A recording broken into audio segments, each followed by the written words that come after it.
Welcome to the Life in the Red podcast presented by the Lincoln Journal-Star, your source for Husker news, analysis, and more.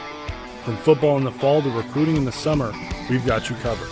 Now, here are your hosts, Chris Basnett, Parker Gabriel, and Stephen M. Sipple. 3, 2, 1. Welcome in. Life in the Red podcast. I'm Chris. There's Parker. There's Steve. It is 3:15 p.m. Thursday, December 16th. We are 9 days out from Christmas.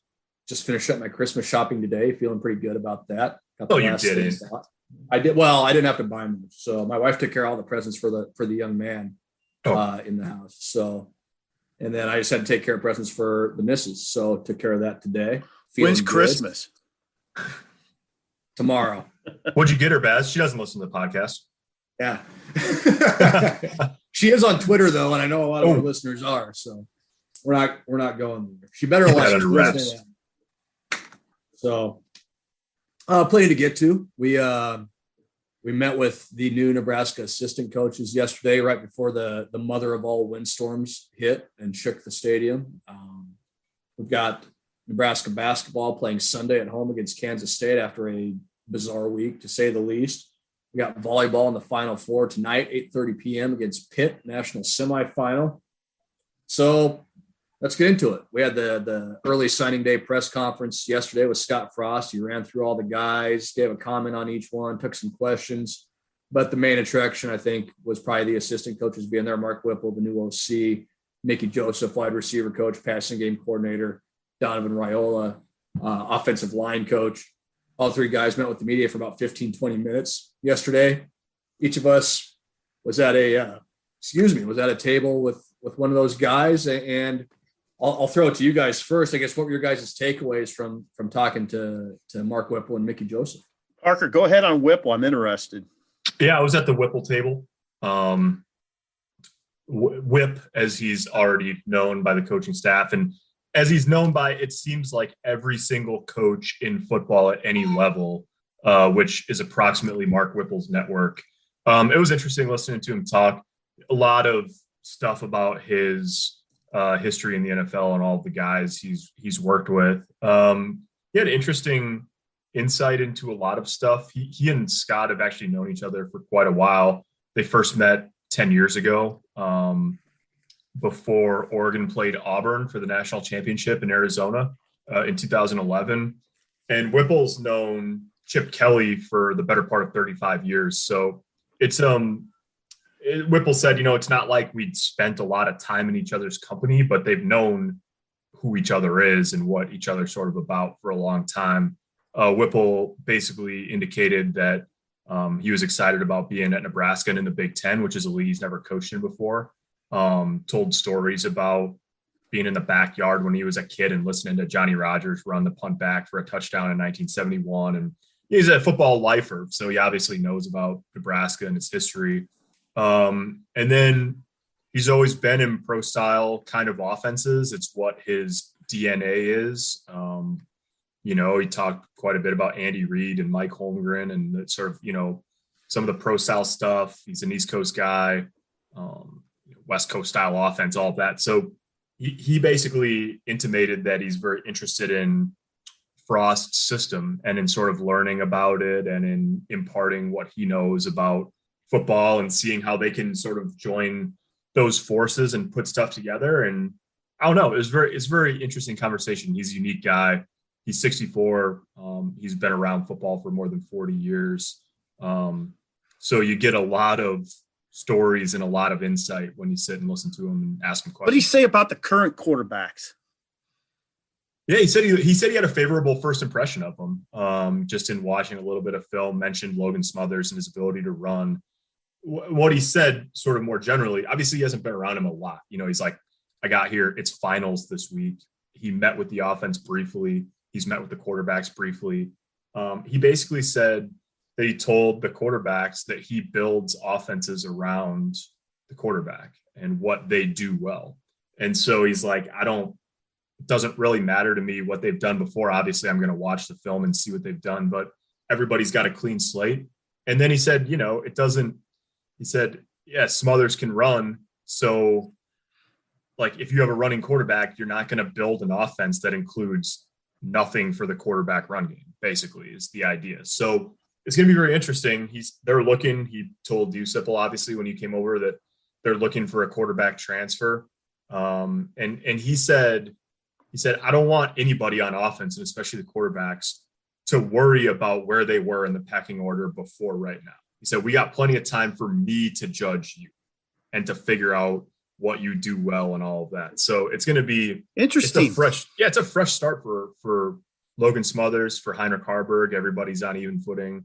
Richard Torres, when he gets to campus in a few weeks. And then assuming they find somebody, whoever they find in the transfer portal too. Hi, Palmer. Hey, guys.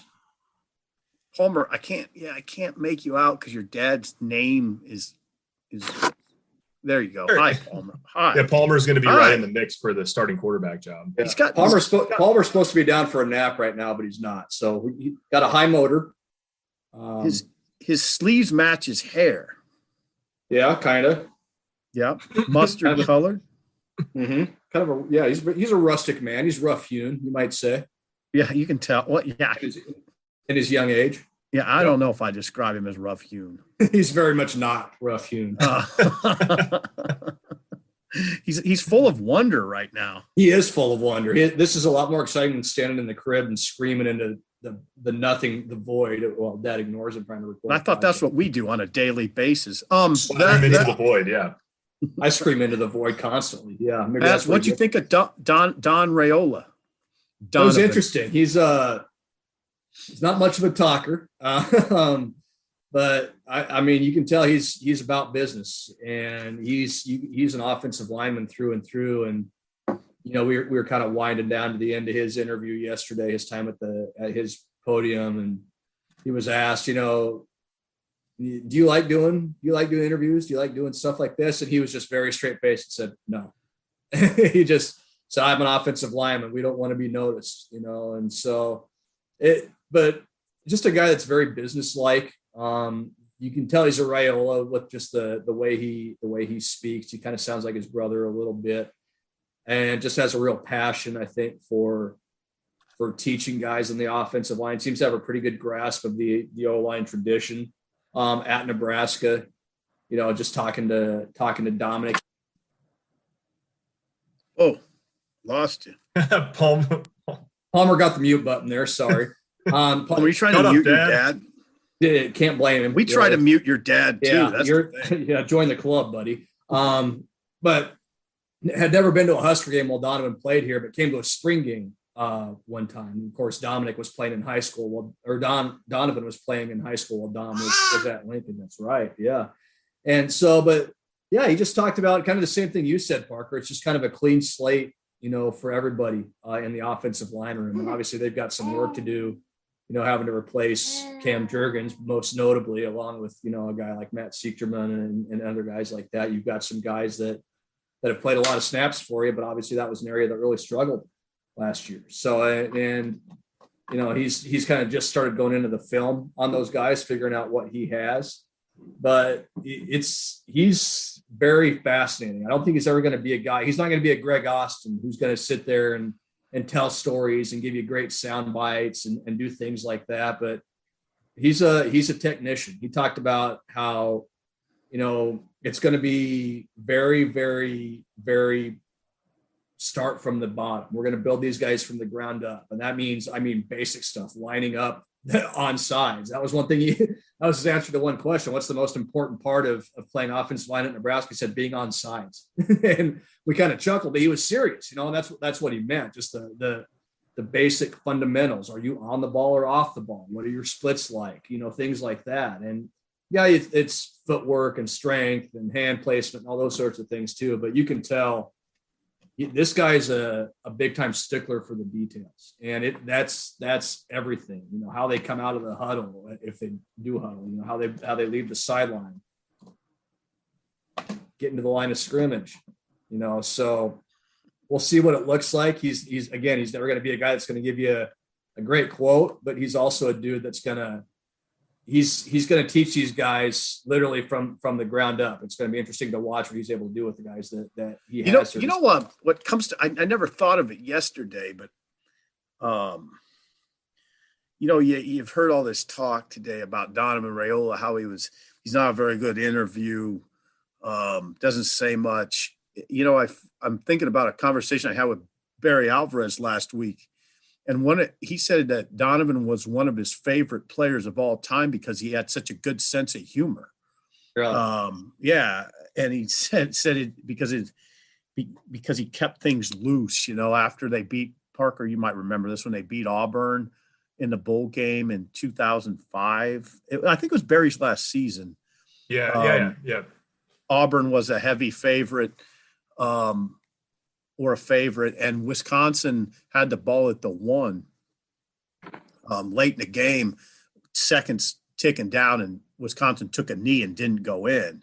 And Barry said he'll always remember Donovan running up to him, just making a beeline for him on the sideline, and getting in his face and saying, "Coach, you said we were going to let it all hang out today," and then cracking up laughing. So I think he does have a sense of humor. I don't think we're going to see it very often, but I think he probably shows it around the guys, That's not and look, he's not the only person that's like this. You could tell that wasn't the environment he was in yesterday, wasn't something he was comfortable with, and that's fine. Like some people just, he's never done it. I mean, he's never done it. Right. I mean, he was a GA at Notre Dame. I don't imagine GAs talk at Notre Dame to the media. And then with the Bears, he's an assistant offensive line coach. He doesn't talk to the media. This is probably, you know what? It probably freaks him out a little bit, as it would me, by the way. Oh yeah, absolutely. Yeah. Yeah. Why are these guys, why is there 15 people around me right now? Wasn't this team 3-9 last year? Yeah. So I would understand if he wasn't completely comfortable in that environment. Now, the other guys were. Wouldn't you say Whipple was? Oh, yeah. Yeah. Whipple needed was a glass of scotch. I was walking up, Tom Chattel from the World Herald was already sitting over there after Frost wrapped up, and I walked up to the table, and the first thing I heard, and I think Tom led his column with this, but Chattel said to him that it's more media than Pitt, I would imagine, and Whipple said, "Yeah, but there was more than this at the Super Bowl." Yeah. Interesting. Yeah. So yeah, that was all very interesting. Oh yeah. Mickey, How about Mickey? Yeah. How about Mickey? Hey, Mickey, you're so fine. There he is. That's Mickey. That's Mickey Joseph.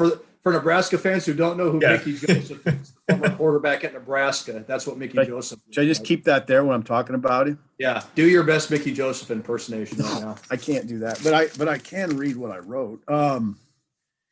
Please do. Please just would you read us your column? Just read your article on Mickey Joseph, please. Start from the beginning if you would. I think I won't do that because you guys will make fun of me for years. Hold on a second, though. I want to get to the high points. Mickey. Now, Mickey is he's very comfortable in that environment. Not that he's always been in it, but he was at LSU, and he was at Louisiana Tech. But here's the thing, and I didn't. Now, this is what I'll write about later. I didn't write about this today, but I will write about it. He really paid his dues. Like Mickey, I really admire Mickey Joseph he's a 53-year-old guy that he obviously didn't expect a job to be handed to him for any reason. And he was a legend. Okay. This is a family that's legendary on the West Bank, New Orleans, West Bank. He was one of the most highly recruited quarterbacks in 1987, parade All-American, legend in that area. But he began his coaching career college-wise at Wayne State. Wayne State, Nebraska. He was the run game coordinator. He talked about his most memorable game there was a 78-0 loss to one of the South Dakota schools. He coached at Alabama State and Central Oklahoma and Langston. I don't know where Langston is. Maybe you guys do. Langston's in Oklahoma. I believe it's an NAIA program. Okay, thank you. Alcorn State, Grambling State. And he got his first big break, I would call his first big break in 2016 at Louisiana Tech. So that part of Mickey's really interesting to me, that he really paid his dues before he hit it big at LSU and then really hit it big at LSU. There was, I guess, in a nutshell, in 2019, he assembled arguably the best group of receivers in SEC history. Now we're talking about Jamar Chase and Justin Jefferson, and Terrace Marshall. And they combined for 241 catches, 3,991 yards, and 51 touchdowns. Did you just read that off the top of your head? That's impressive. I'm reading my column right now. Oh, okay. You can't gloss over numbers like that. You tend to, but then you think about it, like, wait a second, they had 3 guys had 51 touchdowns in a season. That was arguably the best offense in college football history. 2019 LSU team. Burrow threw 60 touchdowns. Yeah, 51 of them to those 3 guys. And he told a great story about recruiting Jamar Chase Tuesday night before signing day in 2018. He kept Jamar Chase on the phone for 6 hours until because Auburn was in Metairie, Louisiana. He got wind that Auburn was in Metairie. And so he kept Jamar Chase on the phone till 2:30 in the morning. Jamar kept saying, "Coach, I'm tired," and he just kept changing the subject, and then said, then got up at 7:00 and called him again and made sure he signed that letter with LSU. So he'll do what it takes. And the other thing that came across from Mickey is he's very passionate about being here. I mean, that really struck me when I was listening to it this morning because I wasn't at the table you were, but man, I was like, wow. It was important to him, and his mom, who played a big role in his recruitment. His mom said, this is probably where you belong. And he feels like that at this point in his career. He felt a pull. And he says this just feels like the right place. He did say he had another job offer. And then after he took the Nebraska job, he got another one. So, you've probably figured Mickey Joseph wasn't going to be, he wasn't going to be unemployed. So it was a fascinating conversation. He has a good idea of what he's getting into. He talked about that. He really likes Oliver Martin, by the way. That became really clear. Because he's a route runner, and I think you guys identified that too with Oliver Martin. He is a good route runner, good hands. They'll probably want more from him. Ooh, I didn't even notice here until right now, Parker, that you do so much that it gets by me. I didn't know Jackson Hanna entered the transfer portal. Yeah, breaking news. 9:00 yesterday morning. Yeah. Oh God. More than 24 hours ago, Sip. Yeah, sometimes stuff gets by me a little bit. But anyway, look at Palmer. He's a spider monkey. He takes after his dad. He's just spider. So we had a productive day with those guys yesterday. It was good. There'll be more, and we'll have a lot more to come. Yeah, one of the things about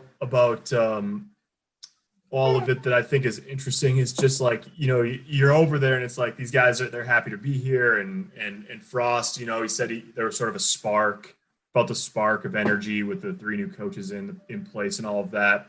They signed 13 kids yesterday. And even given all of that, it's like, okay, as of this morning, they're back to the drawing board in terms of recruiting a quarterback out of the portal because Miles Brennan is staying at LSU, and they're still recruiting kids, high school kids, junior college kids, transfer portal kids. They put out like several new portal offers today. Frost still has a position to fill on his staff as of 3:34 p.m. on Thursday. Like, there's a lot going on. Whipple talked a couple of times about how he's got more time now in this offseason to sort of get it going here. and put his stamp on things than he has had in some previous stops. But don't get it wrong. I mean, this offseason is not probably going to slow down much, or not as much as normal post signing day for these guys, because there's a lot to do between now and when the kids come back from winter break, between now and spring ball, between now and getting on the plane to Ireland in August. Like, it's going to be busy. Yeah. One thing that's happened in college football is that the transfer portal has created quite an off season. I mean, and that'll never go away. I mean, there will be times when it's slower than others, but I wonder how much sometimes. I mean, that it's so enticing, I think, just to go get those quick fixes. Not probably at all schools like Iowa. I don't think you'll see them. I don't think Iowa's going to be involved in the transfer portal too much ever, or Wisconsin. But I think a lot of programs there'll always be heavy involvement, and will make the offseason, really all offseason pretty interesting. Non-existent, you might call it. Yeah, especially when you have to build an entire offense from scratch, essentially figure out what you're going to do, throw that into everything else.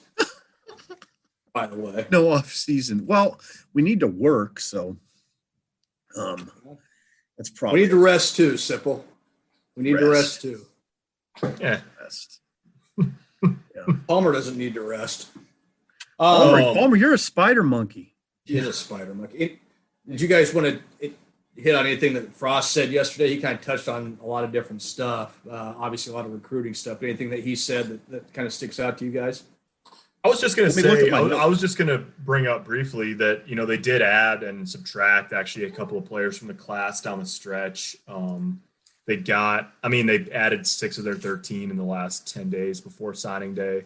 But since we podcasted last, for sure, they added, there he is, there's Frost. You should do this every week, Sipple, visual aids for the folks watching. Yeah, go ahead, talk like you're, yeah. They added the running back, Emmett Johnson, on signing day yesterday. They added an offensive lineman from New Jersey who actually, was a first-team all-region guy as a defensive tackle. They like him as an interior offensive lineman, Justin Evans-Jenkins. And then, they've been adding transfers too. Punter from Montana, Brian Bashini, defensive back from Arizona State, Tommy Hill, who they really liked. 2 guys fell out of the class in the lead up to signing day, Ashton Hayes and Grant Page, both headed to the Pac-12 instead. And by the way, Cam Jurgens declared for the NFL late on Tuesday night. So it's sort of like what we were talking about, the combination of, lead up to signing day is definitely busier than other times, but the combination of the run up to signing day and sort of the ever present nature of the portal at this point in college football. They added commitments from 6 scholarship guys in the 5 days leading up to signing day. And they had, 2 transfer out and 1 declared for the NFL draft. So it's just like, it's not quite a revolving door, but the door's awfully busy this time of year, both incoming and outgoing. Would you agree maybe with me that, or have I said this to you guys? I'm not as much calling it recruiting anymore as much as talent acquisition. I think it's more about the days of, you still recruit kids. There's still a kind of a buildup. You try to get to know them. Sometimes it's a 2-year buildup, but I think we're going to see less and less of that. And more kind of the, all right, this guy's interested. Quick look under the hood. All right, let's take him. That's a big change in college football. It's like Frost said, what did Frost say yesterday, Parker? The days of 25 player classes are probably over. Yeah, over. They'll be at 20. Even Nebraska, they'll be close to 25 new players by the time August rolls around. They'll probably be in the low to mid 20s. They're at 17 right now. If you take the 13 they've signed plus 4 transfers that are committed. But yeah, they just come in all different shapes and sizes. Yeah. They have the Sean Singleton, the safety from Hutchinson Junior College, community college, he came onto the radar screen in October. Malcolm Hartzog. Literally, Eric Chenander was driving around Mississippi to see a junior college guy and some 2023s, and he heard Malcolm Hartzog's name so many times that he turned around and drove to Bassfield to see him practice. And he was like, we got to do this. They offered him, and he visited, and he committed. They'd known each other a week, you know. And then there's guys like Victor Jones Jr. in Orlando who Frost and Sean Beckton and those guys have known since he was in middle school. So it really, you know, it comes. That's just, that illustrates what I said. You'll still see the Victor Jones recruitment. Yep. I just think you're going to see it less and less. Yeah. It's just an adjustment that the coaches and everybody has to make. But that's what it is. And it's an adjustment we'll make. Part of that is part of it. Certainly not all of it, but one element of it is the COVID thing, right? I mean, this was the class at the end of, hopefully, looking back on this, what we'll say, I think, is that although it was the 21 class that had to sort of sign in the midst of the pandemic and not take official visits, I think maybe the 22 class is the one that's most affected because almost everybody, unless you were on the radar screen as a sophomore, which some kids are, but a lot aren't, everybody's recruitment was delayed, which led to a little bit of a shotgun recruitment in the grand scheme of things. And then you factor in the portal and the extra eligibility and all that. It's just been really bizarre. So hopefully it'll be less bizarre, but it's never going back to the way fully that, you know, that it was before. Good rundown. Interesting. Palmer agrees. Hoops. Nebraska back on the court Sunday, playing Kansas State, tip off 5 p.m.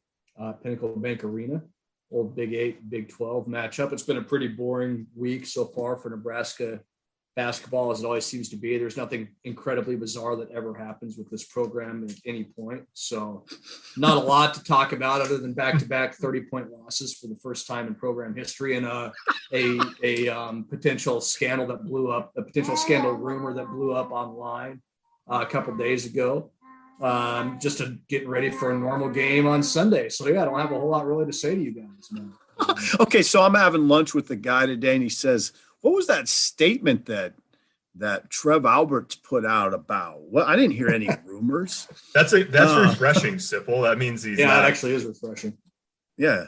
And he's a plugged-in guy. I'll give it a quick recap for those that don't know. This thing kind of took off on social media, I guess, starting Monday night.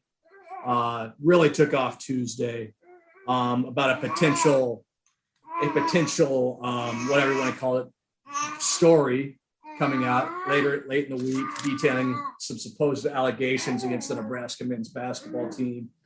Nobody had anything concrete. It was a lot of people online saying they were talking to their sources, and I've heard that this is going to happen. I've heard that this is going to happen. I've heard this. And it just kind of built upon itself. And it got to be a snowball rolling downhill and got to the point where by Tuesday afternoon, late afternoon, early evening, Trev Alberts basically was put in a position where he had to put out a statement saying that the NCAA does not have a current or pending investigation against the Nebraska men's basketball team.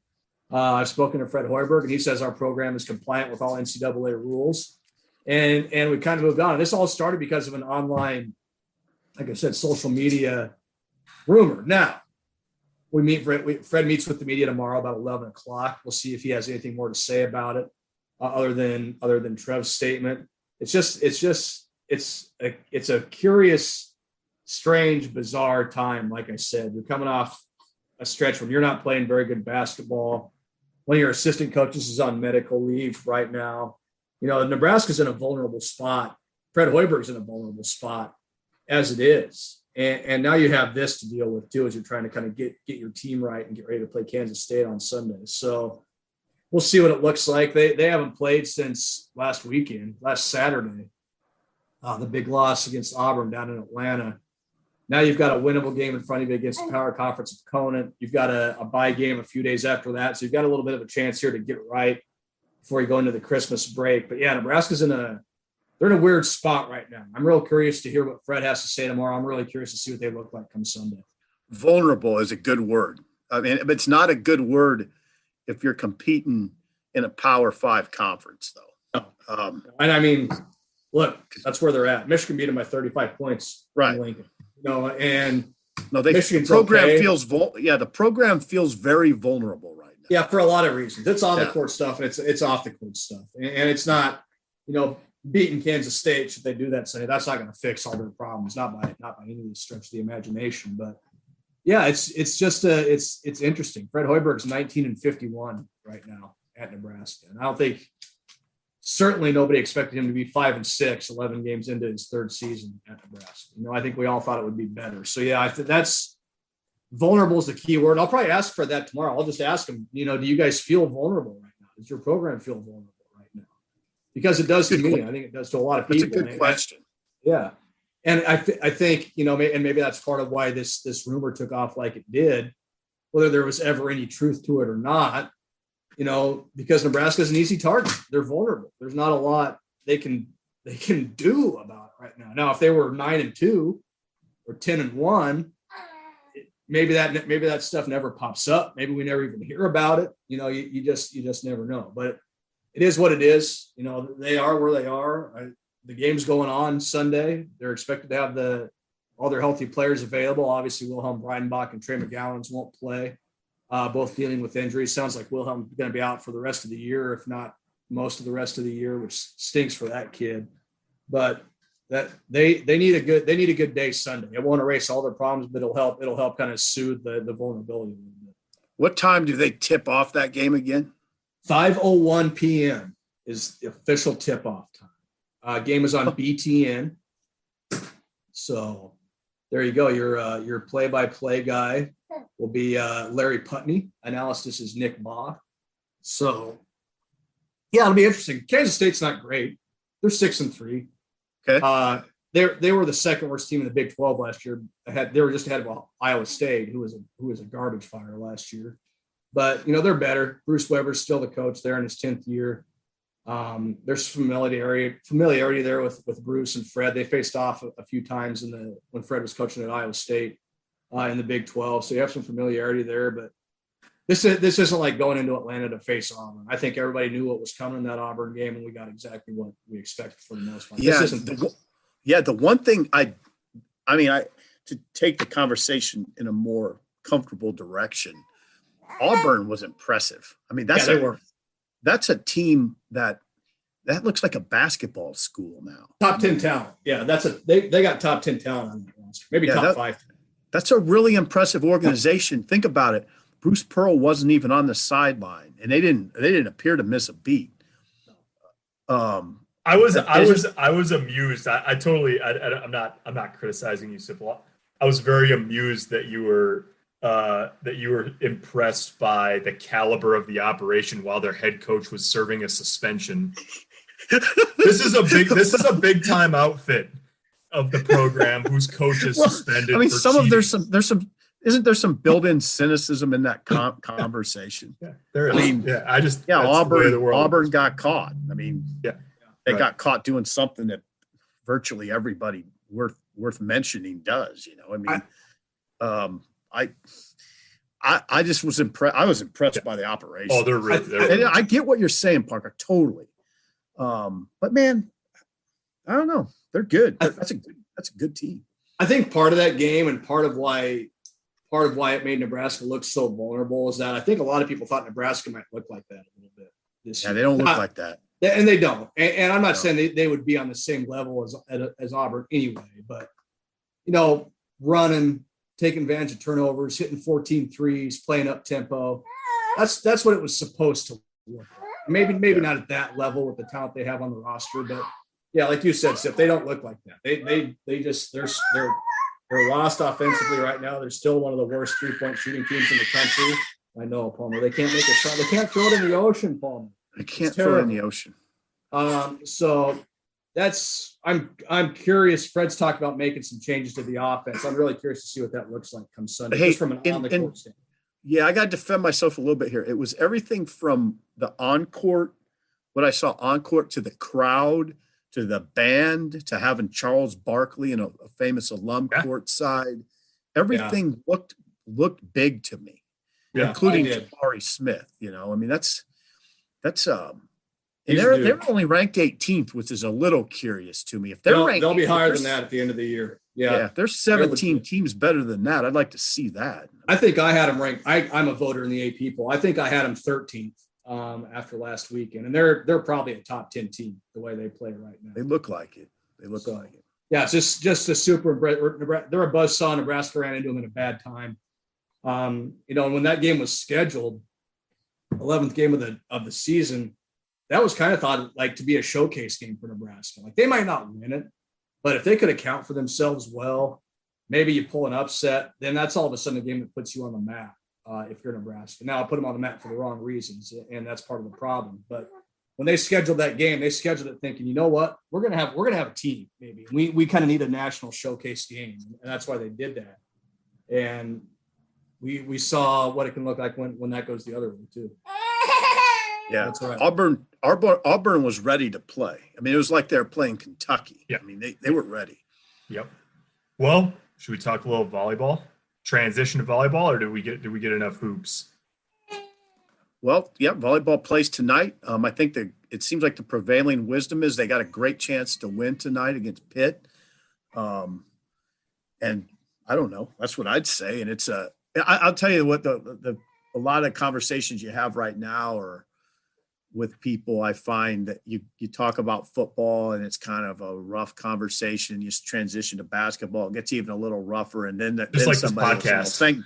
Thank God there's volleyball, you know? Yeah. So you hear, hey, maybe that's what I'll write tonight. You hear that a lot. Thank God for volleyball, and kind of thank God for Amy Williams right now too. Yeah, 10-0. Hello. Yeah. Now we are talking about a national championship, a team playing for a national championship. So it's a little different than Amy's situation. It's funny, Sipple. John. Yeah, go ahead. John's done is really impressive, obviously, with this. Yeah, that's what I was going to say. Baz brought this up before we started. Like when you have a guy who's done as much as John Cook has, and that they beat Texas in the Elite Eight to get to the Final Four, and he says it's one of the most satisfying wins of his career. Like that's not nothing when you've been coaching as long as John has, and you say, man, that one ranks right up there. And it was really impressive. I mean, could have been a sweep. Could have been a sweep very easily. Yeah. On Texas home.